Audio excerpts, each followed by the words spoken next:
Hello everybody, my name is Daniel Richardson and I'm the WCPW review guy, and I'm wondering why Pacitti has not signed the Yeti yet. Just saying, I know the guy ain't doing much. Bring him on over. That's one of those like copyright infringement things. Like I don't think WWE's really don't care about it. They're like, we're embarrassed just as much as he is. Just take it. Take the character. You're good with it. And this is the WCPW Loaded Episode 13 review. 13. And yeah, huge night. Loved it. I'm not sure exactly where they was at this time around. I'm not sure what the venue was, but I did like, it was kind of an altered set. There was no ramp, no what Culturetron. That's what I'm gonna call it. But I liked it. It was a change, and I liked that. Commentary team was on fire as always. So that was great, and they were down at ringside this time too. They were actually like boom. Well, not this time, I know they were last time, but like for Loaded, that wasn't just a pre-taping of dark matches of, Refuse to Lose. Loaded, they were right there, so I liked it. Alright, so let's get into it. Pacitti comes out, finally addresses the issue at hand, the elephant in the room, if you will. And yeah, it's... I'm not sure what direction he's taking this. It's like, it's more of a pathetic... I said I don't want to call him a heel because he's still very much a face. It's just he does not like one person. This is the WCPW. They're more complex characters than what they have in WWE. It's not just a simple cut and paste, good guy, bad guy. So I can kind of see like he's literally like shit. I fucked up, obviously, but I still want the fans to adore me. So he's out there, and of course he's trying to get everybody to, cheer along with him. He's yelling the catchphrase and nothing's working. Because guess what? You fucked over Kirby. You fucked over Martin Kirby. My God. He did announce Cody Rhodes will be taking on Joseph Connors. Sorry, blanked there for a second. Joseph Connors for the WCPW title. Which, once again, was just kind of like, what, really? Like, how did he earn it? And not just that, but like, how did he earn it like over Kurt Angle then? Like, in my book, they each have a victory apiece. Kurt Angle headline, Refuse to Lose. Like, wouldn't that make more sense for Kurt Angle to get the title shot? Whatever. I guess he doesn't watch the unofficial WCPW Top 10. But yeah, so we announced that for next week, but of course people are booing, and then Kirby comes out. And dude, like Pacitti, just scurries along. However, it's not too long after that Big Damo comes out and just manhandles Martin Kirby. Apparently Big Damo reinstated on the show. So after he tosses Martin Kirby, to the curb, pun intended, I guess, they go ahead and he issues an open challenge. Anybody in the back? He's like, he's back. It's not about titles. It's not about, whatever the fans want. It's not about nothing except for he's just going to start crushing all the top WCPW guys. And they issued an open challenge, which was answered by Joe Coffey. Which is awesome because this is a rematch from a few weeks ago. A couple months ago. Back when Damo was actually champion. And Coffey, of course, was unsuccessful. Of course, he was attacked prior to that match by Primate. So it was interesting to see, how this match went. Damn good match. Like, damn solid, fine match. Once again, for two big guys, they're very, agile. That was something the commentary team just kept referencing throughout the match, but it's true because they really are. But after Kirby comes out and just, causes a minor distraction, Coffey picks up the win, which is great because literally Coffey needed the win. Big time. Because once again, we all know Damo will eventually move on. So yeah, I'm glad he's putting these people over before he heads out. So that's awesome. Up next, we had Tyler Bate going up against Liam Slater, and this was the first part of the two matches featuring the tag teams of Slater and Moss and Mustache Mountain. This match, it wasn't a bad match, and I want to say it right now, there wasn't really any bad matches on tonight's card at all. But this was my least favorite match of the night. And my main reason was there was too much goofiness and playfulness between the two. And I was like, what the fuck? Like, and I'm not against comedy matches because we'll get to that here in a minute. But there was no need. Like, it didn't make sense in this case. These are two guys who are trying to make a name for themselves in WCPW. Slater does not have the best record. Like, if he does not have Johnny Moss by his side, he's losing. And that don't even mean anything because he's lost the last two triple threat tag matches. So, like, this isn't time to go out there and goof around with, Tyler Bate. And same can go for Bate. He's new in the company. So, the fact that they had these little light comedic moments were just kind of like, ugh, really? Because I'm just like, okay, let's go kayfabe for a second. As soon as, like, Slater goes back there, how is Moss not just yelling at him right in his fucking face going, listen, we're not here to goof around. We're here to dominate the fucking tag division, the tag scene. And you know what? This is a tag team that we need to take down. And you're out there fucking goofing off and shaking hands and playing Robo and shit. What the fuck are you doing out there? That's what, I'm just like, ugh. So, I don't know. That just took me completely out of the match completely. And I was just like, I don't really give a shit. Tyler Bate picks up the win though. And like I said, it wasn't like when they were wrestling, it wasn't bad. It was, it was a fine match, but it was just like too much goofy stuff, too much lighthearted playfulness for me to really get too invested in. So, I don't know. It is what it is. So, moving on. Now it's the Adam Pacitti tag title quarterfinal tournament match. Prospect with James Kennedy in their corner going against Los Perspectiva. Yes, and we got it was El Draco or El Draco, or whichever one it is, and Echo Del Gracie. Is that the name? I still can't understand it when they say his name on the thing. I'm just guessing at this point. Against Alex Gracie and Lucas Archer. And dude, this match was just fucking brilliant, like all around. Like this honestly was the match I was looking forward to the most. Like I want to know what was going to happen with Pacitti and Kirby. And that was like on the back burner. I was like, I want to know that. But this was what I was looking forward to all week long. When this was announced last week, I was like, okay, this is what I want to see. This is my dream match right here. And it was great. Alex Gracie kept going back and forth. He's constantly changing in and out of his trunks and puts a mask on. Dude, it was just great because every time El Draco and Lucas would get into it, Alex Gracie would just keep going back there and switching. It was just awesome. If I came down to, it was Echo Del Gracie and Lucas Archer. And suddenly Drake appeared, because, why not? Jumped in, interfered for a second. Either way, Prospect wins. Alex Gracie and Lucas Archer. So, yes, Prospect will move on in the tournament, which I'm happy for. I am really happy for. This kind of seems like it would be a fitting end to the Los Perspectiva's storyline, but I don't really want to see him go completely. Like, I don't know, I really dig him, but the fact that the suspension's over and there's a tag tournament now and there's actually something going on, it does kind of seem like this would be a fitting end. I mean, Alex Gracie did say he killed the other guy. Like, he took him backstage, fucked him up, and he's like, I just killed him. He's fucking dead back there. That's it. We didn't see him emerge from the match ever again. So I gotta agree with it. I'm inclined to believe Alex Gracie. He probably did kill the other guy. So poor guys though. They'll be remembered though. They will be remembered. All right. So we have a little backstage segment. Little Miss Roxy's back there on her phone, and Kimberly comes up and introduces herself, and then just attacks her because she's friends with Nixon Newell. So yeah, setting up a match right there, which I'm glad. It shouldn't just be. I mean, if you're gonna make a women's division, you just can't have every match Nixon Newell versus somebody else. You have to have other matches as well. So really glad they're kind of expanding upon that women's division just a little bit more.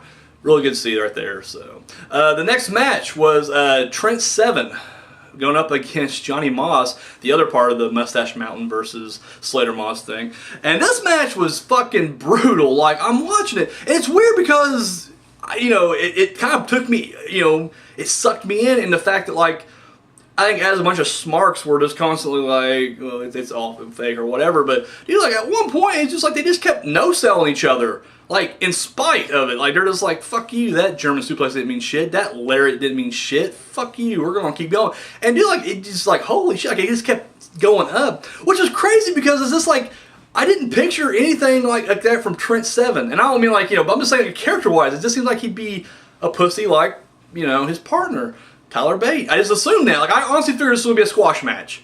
Like, as I seen the card laid out in front of me, I was like, well, clearly Tyler Bate will go over, Liam Slater, and then Moss will just destroy 7, and then it'll lead to a tag match, next week or whatever between the two, because you'll have, victory piece and whatnot. However, no, I mean, it was literally just a straight up brutal, like, dude, he chopped him so hard, like, blows on his fucking chest and shit.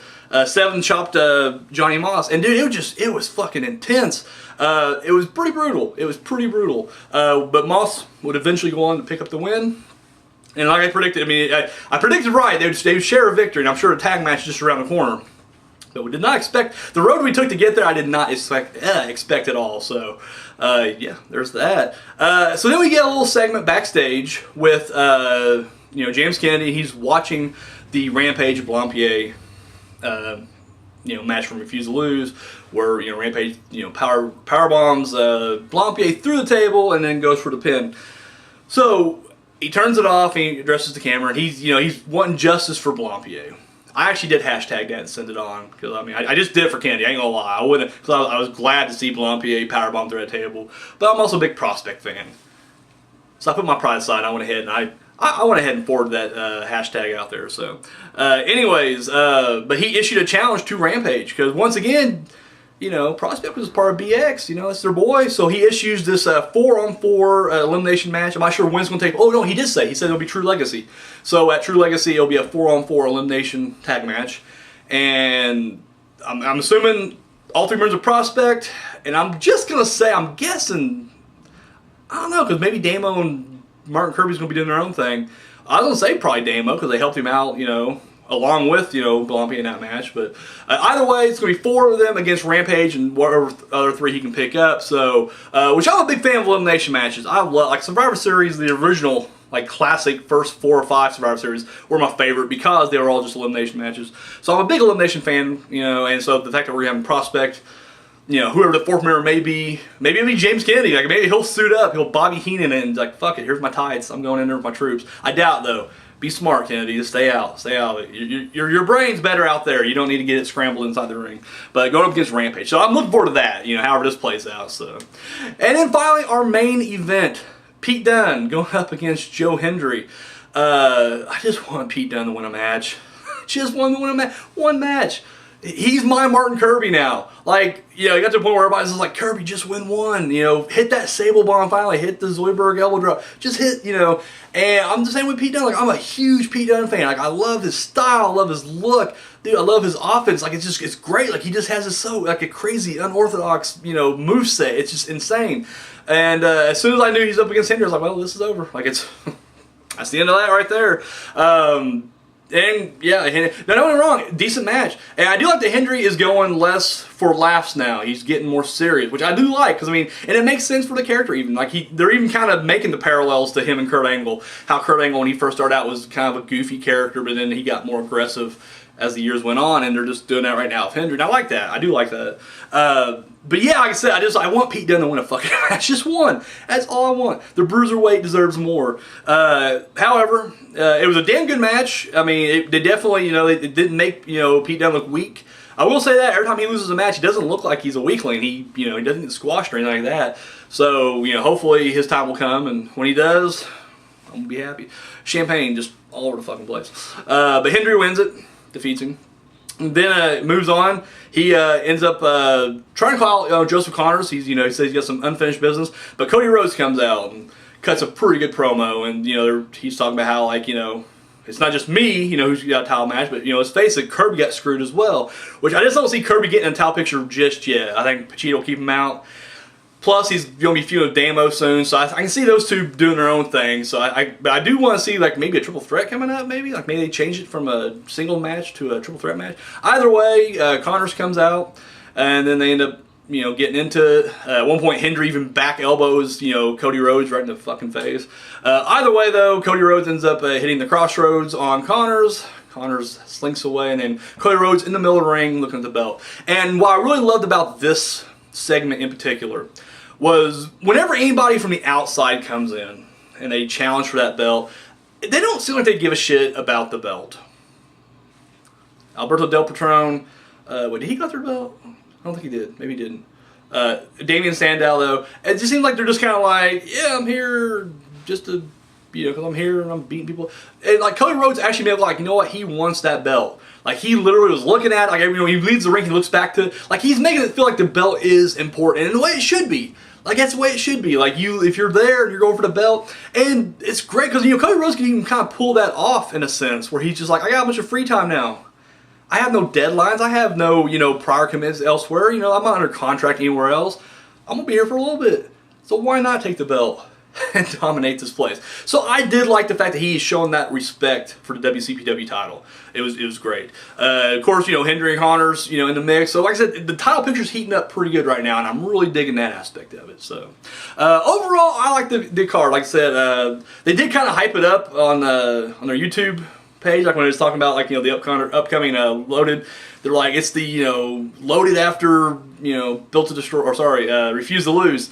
And I'm just kind of like, well, technically it wasn't, but I'll let slide because, you know, it kind of is, even though they had one last week. But it didn't quite feel like it was that epic, but it was still a solid event. Like I said, to me, and I didn't even mention my match of the night was definitely Pete Dunne versus Joe Hendry. Because like I said, even though I wanted Pete Dunne to win, still a damn good match. Like, it was just solid across the board. So that's my match of the night right there. Like I said, matches were solid. Like I said, even the one I wasn't huge on, the Bate Slater match, it was still good. I mean, it was still a decent match. It just, I kind of wish they would tone down the goofiness in it. But everything else, like I said, good across the board. All, you know, like I said, WCW is great about, you know, evolving the storylines, keeping it fresh, keeping it going. Like, I don't feel for a second that they're floundering trying to figure out what to do next. It doesn't feel like that ever to me. So, like I say, it keeps me wanting more, and that's the way it should be. Remember back in the glory days of the, you know, the Monday Night Wars, the Attitude Era, you know, Raw will go off the air and you're just like, oh, God, I want more. Shit, have to wait till next week. That's what I feel like when I watch WCPW Loaded. I really do. Like, I'm just like, oh, damn it, okay. Well, I'll wait till next week. I'll see what happens next week. Because like I said, just, I don't know. To me, it's just, so far, it's just been perfect so far. Like, literally. For what you can expect from a, you know, internet, indie wrestling promotion, it's been perfect. You can't really ask for more. You really couldn't. So, keep up the great work, guys. Seriously, you guys are doing awesome. I really enjoyed the show. Let me know what you thought of the show. Drop your comments down below. Let me know what you thought. And, of course, guys, share and subscribe if you haven't already. Show this video that thumb in love. Just give it a little kiss. Just give it a kiss for me. I don't want to kiss it. Just, oh, there we go. Thank you. Appreciate that. He appreciates it. And of course, over on Twitter, you can follow me at WCPW Review Guy 1. So that's all I got, guys. Thank you so much for watching. Don't forget to tune in a little bit later. I'll be dropping the WCPW unofficial top 10. So yeah.